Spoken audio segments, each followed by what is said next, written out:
ಕೇಂದ್ರ ಸರ್ಕಾರ ಕೊಡುವಂತ ಅನುದಾನ ನಿರಂತರವಾಗಿ ಬರುವುದಾದ್ರೆ ಇವ್ರು ಹಾಕ್ಬೇಕಲ್ಲಿ.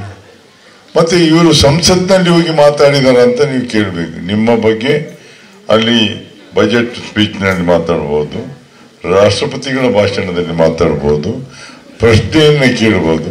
ನನಗೆ ಸಿಕ್ಕಿದ್ದು ಕೇವಲ 20 ತಿಂಗಳು, ಅದರಲ್ಲೇ ನಾನು ಶುರು ಮಾಡಿದ್ದೆ ಸಮಸ್ಯೆಗಳನ್ನು ಚರ್ಚೆ ಮಾಡಲಿಕ್ಕೆ.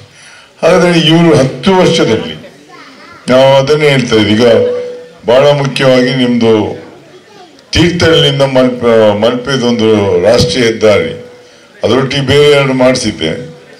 ಇದನ್ನು ಮೊನ್ನೆ ಉಡುಪಿಯಲ್ಲಿ ಚರ್ಚೆ ಆಯಿತು. ಇಂದಿನ ಸಂಸದರ ಹತ್ರ ಚರ್ಚೆ ಮಾಡಿದರು.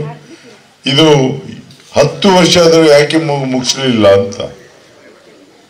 ಅವರು ಅದಕ್ಕೆ ಹೇಳಿದಂತೆ ಜಯಪ್ರಕಾಶ್ ಹತ್ರ ಯಾಕೆ ಕೇಳುವುದಿಲ್ಲ ನೀವು ಅಂತ. ಜಯಪ್ರಕಾಶ್ ಹತ್ರ ಕೇಳಲಿಕ್ಕೆ ಅವ್ರಿಗೆ ನನಗೆ ಸಿಕ್ಕಿದ್ದೆ 2 ವರ್ಷ, ಪುನಃ 5 ವರ್ಷ ಸಿಕ್ಕಿದ್ರೆ ಅಷ್ಟರೊಳಗೆ ಮುಕ್ತಾಯ ಮಾಡಿ ಕೊಡ್ತಾ ಇದ್ದೆ ನಾನು. ಅದಕ್ಕೆ ನಾನು ಅವಕಾಶ ಕೇಳುವಂತ ಕೆಲಸ ಮಾಡುವವರಿಗೆ ಓಟ್ ಹಾಕಿ ಅಂತ. ಇಲ್ದಿದ್ರೆ ಪುನಃ ಹೋಗಿ ಮೊನ್ನೆ ಪುನಃ ನಾನು ಇಲ್ಲೇ ನಿಲ್ತೇನೆ ಗೆಲ್ತೇನೆ ಅಂತ ಹೇಳಿದ್ರೆ ಆದ್ರೆ ಪಕ್ಷದವರೇ ಬಿಡ್ಲಿಲ್ಲ. ನೀವು ಕೆಲಸ ಮಾಡಿದ್ರೆ ಹೋಗಿ ಅಂತ ಹೇಳಿದ್ರು.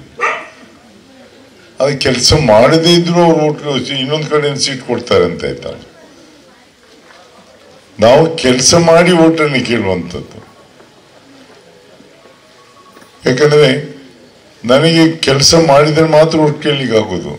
ಈಗ ದೇವಸ್ಥಾನದಲ್ಲಿ ಒಬ್ಬರು ವ್ಯಕ್ತಿ ಸಿಕ್ಕಿದ್ರು ನನಗೆ. ಅವರೊಂದು ಹೇಳಿದರು, ನಿಮ್ಮ ಬಗ್ಗೆ ನನಗೆ ಬಹಳ ಗೌರವ. ಯಾಕೆ ಅಂತ ಹೇಳಿದರೆ ನೀವು ನಿಮಗೆ ಓಟ್ ಕೇಳ್ತಾ ಇದ್ದೀರಿ, ಡೆಲ್ಲಿಯಲ್ಲಿ ಕೂತವರಿಗೆಲ್ಲ ಅಂತ. ಈಗ ವೆಂಕಟರಮಣ ದೇವಸ್ಥಾನದಲ್ಲಿ ನಡೆದಂಥದ್ದು.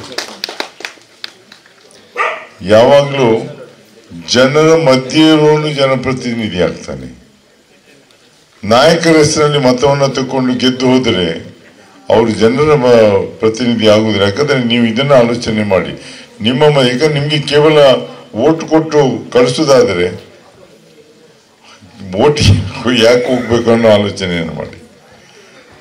ಜನ ನಿರೀಕ್ಷೆ ಮಾಡುವುದೇನೆಂದರೆ ಜಿಲ್ಲಾಧಿಕಾರಿಗಳ ಕಚೇರಿಯಲ್ಲಿ, ಜಿಲ್ಲಾ ಪಂಚಾಯತ್ನಲ್ಲಿ, ತಾಲೂಕು ಪಂಚಾಯತ್ನಲ್ಲಿ ಅವರ ಸಮಸ್ಯೆಗಳಿರ್ತವೆ. ಕೊನೆ ಪಕ್ಷ ದೂರವಾಣಿಯಲ್ಲಿ ಅದನ್ನ ಕೇಳಿ ಅದಕ್ಕೆ ಅಧಿಕಾರಿಗಳ ಹತ್ರ ಮಾತಾಡಿ ಪರಿಹಾರ ಮಾಡದೇ ಇದ್ದರೆ ಅವ್ರು ಯಾಕೆ ಬೇಕಾಗ್ತದೆ? ಜನಪ್ರತಿನಿಧಿಗಳು ನೀವು ಯಾಕೆ ಓಟ್ ಹಾಕ್ಬೇಕಾಗ್ತದೆ? ಓಟ್ ಹಾಕುವಾಗ ಆಲೋಚನೆ ಮಾಡಿ, ಎಂಥವ್ರಿಗೆ ಓಟ್ ಹಾಕ್ಬೇಕಂತ ಆಲೋಚನೆ ಮಾಡಬೇಕು.